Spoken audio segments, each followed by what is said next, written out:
Hello बच्चों, मैं हूं आपकी हिंदी टीचर अंजू मैडम और मेरे क्लास में आप सभी बच्चों का हार्दिक स्वागत है। आज मैं आप लोगों के समक्ष रीतिकाल के एक प्रमुख कवि बिहारी लाल के दोहे को लेकर उपस्थित हूँ। यह दोहा उनके सतसई से उद्धृत है।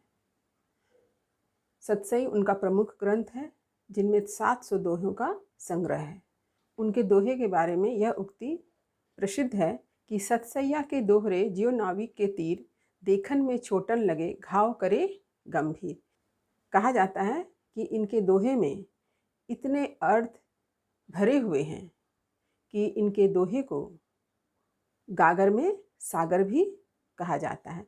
यानी थोड़े में बहुत सी बातों को कहना, बहुत सा अर्थ इनके दोहे में छिपा हुआ है। तो चलिए आज मैं जिस दोहे की व्याख्या करने वाली हूँ उसे मैं पढ़कर सुनाती हूँ। कोऊ कोरिक संग रहो, कोऊ लाख हजार, मोह संपत्ति जदुपति सदा, विपत्ति बिदारन हार। अब मैं कठिन शब्दों के अर्थ को लिखवा देती हूँ। देखिए, बिहारी के दोहे कठिन शब्दों के अर्थ।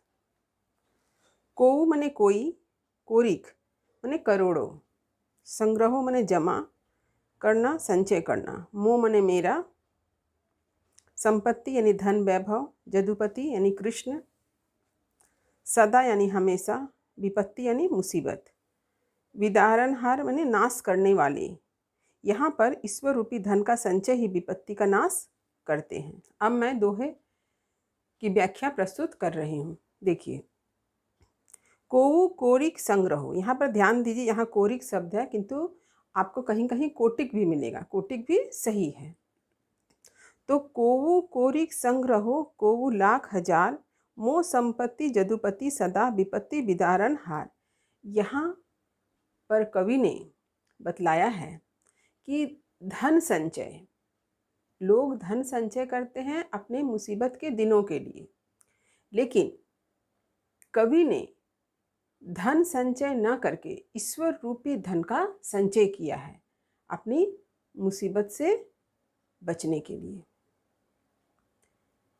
तो यहाँ पर उन्होंने नैतिकता का उपदेश दिया है कि धन दौलत सब एक दिन समाप्त हो जाते हैं, लेकिन ईश्वर रूपी धन जो होता है वो हमेशा हमारे साथ रहता है, हमारे पास रहता है। इसे कोई नष्ट नहीं कर सकता, ये कभी खर्च भी नहीं होता है। कवि क्या कहते हैं? कोऊ कोरिक संग्रहो, कि इस संसार में कोई करोड़ों संग्रह करता है, करोड़ों रुपया जमा करता है। संग्रह करना, जमा करना। कोऊ लाख हजार, और कोई व्यक्ति लाख हजार रुपया जमा करते हैं, यानी प्रचुर धन को लोग संचय करते हैं। आने वाले दिनों में मुसीबत से बचने के लिए लोग करोड़ों, लाखों, हजारों रुपया जमा करते हैं। मतलब यहाँ कहने का ये तात्पर्य है कि आप जमा ना करें, ये नहीं कहा जा रहा है, आप अपने ज़रूरत के हिसाब से जमा करें। लेकिन लोग क्या करते हैं, ज़रूरत से ज़्यादा, जो जितना सकता है, जो जितना कर पा रहा है, वो उतना ही संचय कर ले रहा है। मतलब एक ही व्यक्ति के पास लाखों, करोड़ों, अरबों की संपत्ति हो गई है, ये तो उसी समाज में किसी के पास कुछ भी नहीं है। तो ये तो ठीक नहीं है, इससे क्या समाज का संतुलन ही बिगड़ गया है। तो यहाँ पर कभी संचय की बात करते हैं, लेकिन कोई कोई व्यक्ति क्या करता है, लाखों करोड़ों रुपया संचय कर लेता है, जिसकी उसके जीवन में भी आवश्यकता पड़ती ही नहीं है।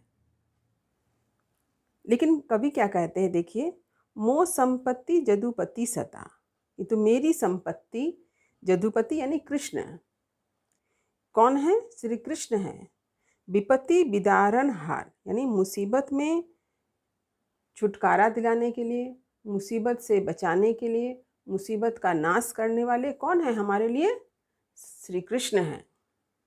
यहाँ पर मुझे कबीरदास जी का एक दोहा याद आ रहा है, मैं आपको बताना चाहती हूँ। उन्होंने भी ये कहा था, सुख में सुमिरन जो करे तो दुख काहे का हो। तो कबीरदास जी ने भी कहा था कि ईश्वर की नाम स्तुति हम अधिकतर दुख में करते हैं, यदि हम सुख में भी अगर ईश्वर के नाम स्तुति करें तो हमें दुख नहीं होगा। ठीक इसी तरह से उन्होंने संचय पर भी एक दोहा लिखा है, वृक्ष कबहु नहीं फल भके, नदी न संचय नीर, परमारथ के कारण साधु न धरा शरीर।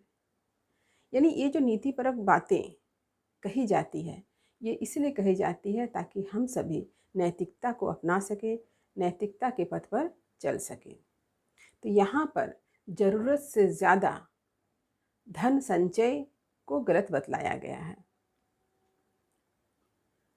जैसे कि कबीरदास जी ने भी कहा है कि नदी अपना जल संचय नहीं करती है, पेड़ अपना फल को संचय नहीं करता है, ठीक उसी तरह से जो सज्जन लोग होते हैं वो दूसरों के भलाई में अपना सारा जीवन लगा देते हैं। यानी संचय की बात कहीं नहीं है। यहाँ पर भी बिहारी लाल ने भी यही बात कही है कि लाखों करोड़ों संचय करके भी देखा जाता है कि मनुष्य दुखी है, उसके दुख का निवारण नहीं हो पाता है। लेकिन जो व्यक्ति ईश्वर रूपी धन को संचय करता है, स्मरण करता है, वही ईश्वर उसके दुख का विनाश कर देते हैं। तो अब चलिए मैं इस दोहे का विशेष आपको लिखवा दूं। पहला, यह एक नीतिपरक दोहा है। दूसरा, इसमें उन्होंने जीवन के व्यवहारिक सिद्धांतों तथा अपने जीवनानुभव को व्यक्त किया है। तीसरा यहाँ पर कवि बिहारी ने मानव मन की प्रवृत्तियों का विश्लेषण किया है। मनुष्य लोभवश लालचवश अपने जीवन काल में धन का ही सिर्फ संचय करता है। चौथा, कोऊ कोरिक में क वर्ण की आवृत्ति से अनुप्रास अलंकार का सुंदर प्रयोग है। पांचवा, प्रस्तुत दोहे में इतना अर्थ भाव छिपा है कि गागर में सागर की उक्ति चरितार्थ होती है। छठा, प्रस्तुत पद की काव्य भाषा माधुर्य गुण से संपन्न मधुर ब्रज भाषा है। तो जब आप कभी भी किसी दोहे की व्याख्या करें तो उसके प्रसंग को लिखें, साथ ही साथ दोहे में जो बात कही गई है उस अर्थ को लिखें और उसके बाद आप विशेष को जरूर लिखें। आप देखेंगे आपको परीक्षा में अच्छे अंक प्राप्त होंगे। तो उम्मीद करती हूँ बिहारी लाल का यह दोहा आपको अच्छी तरह से समझ में आ गया होगा। वीडियो को लाइक करें, सभी मित्रों में, सभी पढ़ने वालों में शेयर तो अवश्य करें। और जो बच्चे इस चैनल पर नए हैं वे चैनल को सब्सक्राइब अवश्य करें ताकि हर नए वीडियो का नोटिफिकेशन उन्हें समय समय पर मिलता रहे। तब तक पढ़ते रहिए, जीवन में आगे बढ़ते रहिए। मेरी शुभकामनाएं आप सभी बच्चों के साथ है। धन्यवाद।